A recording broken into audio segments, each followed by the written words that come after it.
Ya, yang pasti kalau kita melihat situasi ini kan sebuah ironi, karena idealnya hari ini fokus dari pemerintah termasuk wakil rakyat adalah bagaimana untuk membantu menstabilkan kondisi ekonomi masyarakat yang terpapar langsung pandemi COVID-19. Artinya ya kita realistis saja, ini kan persoalannya adalah bukan persoalan salah atau benar, tetapi persoalan empati, sense of krisisnya wakil rakyat kita tentu kan dipertanyakan di sini. Iya.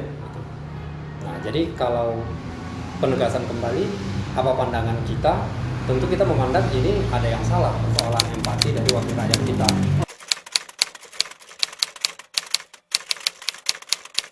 Kita tidak mengatakan bahwasannya kebijakan ini salah atau benar, kan begitu. Artinya dalam situasi tertentu sah-sah saja ini dianggarkan, sah-sah saja.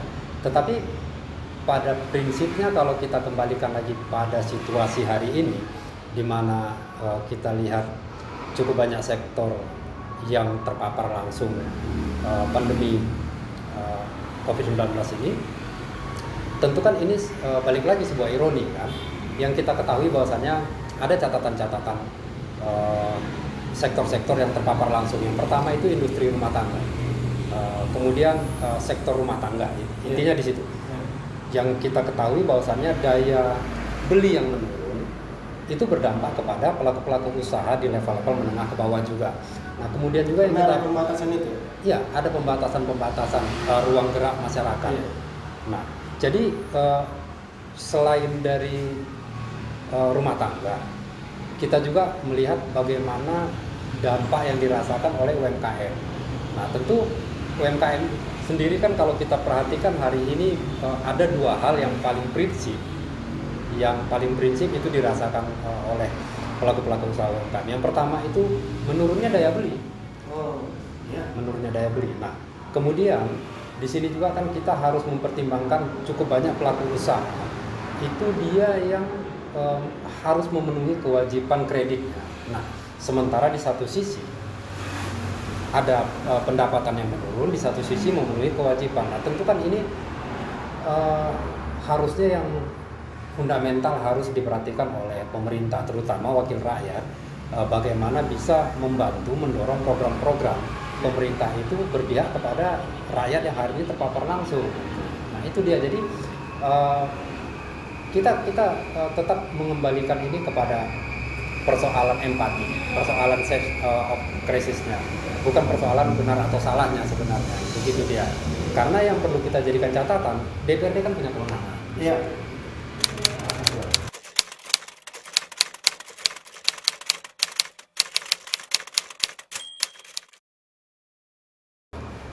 Yang harus dilakukan oleh wakil rakyat tentunya dari 3 tugas mereka, fungsi utama mereka, legislasi, kemudian ada pengawasan, ada budgeting. Tentu yang harus kita garis bawahi di sini adalah perihal penganggarannya. Nah, artinya bagaimana mungkin mereka hari ini melakukan pembahasan berkaitan dengan penganggaran keuangan daerah di masa krisis yang itu dipergunakan untuk hal-hal yang tidak prinsip.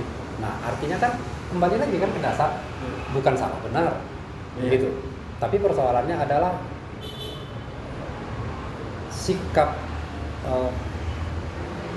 empati terhadap persoalan yang dihadapi masyarakat itu sudah sangat minim. Nah, artinya kalau kita kembalikan lagi misalnya kepada fungsi tadi, ya Prima menganggap harusnya ini tidak dilakukan oleh DPRD. Kenapa? Bisa saja kan mereka menolak sebenarnya, atau anggaran yang ada tersebut itu dialokasikan untuk kegiatan-kegiatan yang lain. Apa itu kegiatan-kegiatan yang tadi kita sebutkan, bahwasannya yang terpapar langsung itu ada rumah tangga, sektor rumah tangga, kemudian ada sektor UMKM, kemudian ada lagi yang paling fatal di sini. Yang paling fatal itu kan sektor-sektor rakyat-rakyat miskin dan rakyat rentan. Jadi rakyat miskin dan rakyat rentan ini yang paling parah kondisinya, terpapar langsung oleh situasi saat ini. Siapa itu? Termasuk juga di dalamnya adalah kelompok-kelompok pekerja BHL. Di buruh mana harian lepas. iya, buruh harian lepas, karena mereka bekerja mendapatkan uang secara harian. Ketika mereka tidak bekerja, mereka tidak mendapatkan. Nah, ini berdampak kepada rumah tangga. Jadi sektor informal rumah tangga itu yang terpapar langsung. Sialnya bagi kita, ini tidak diperhatikan kan, tidak menjadi perhatian khusus bagi wakil rakyat. Bisa disimpulkan sikap Partai Rakyat Adil Makmur terkait hal ini.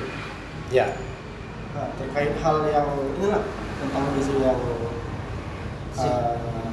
penganggaran ini. ya, sikap kita jelas. Yang pasti bukan hanya berkaitan dengan Prima itu selaku partai politik yang sudah disahkan oleh pemerintah, tetapi ini berkaitan dengan kita juga sebagai rakyat yang harus membangkitkan sikap kritis kita gitu, terhadap kebijakan-kebijakan yang diambil oleh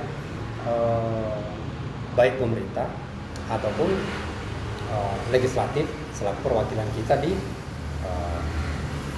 anggota-anggota dewan selaku perwakilan kita di DPRD.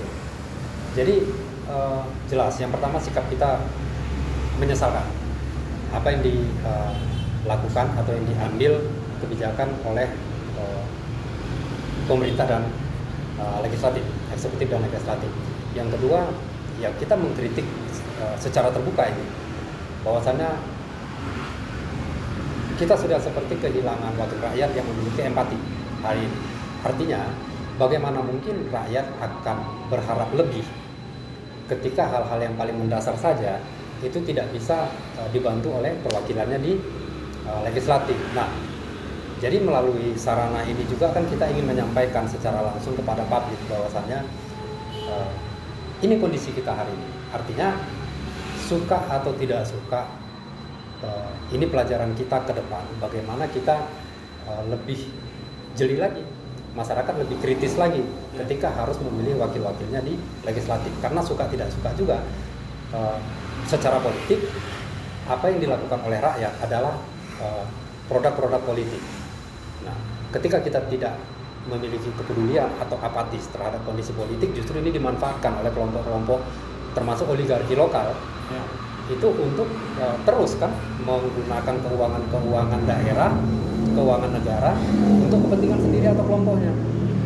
Itu yang kita tidak mau untuk ke depannya.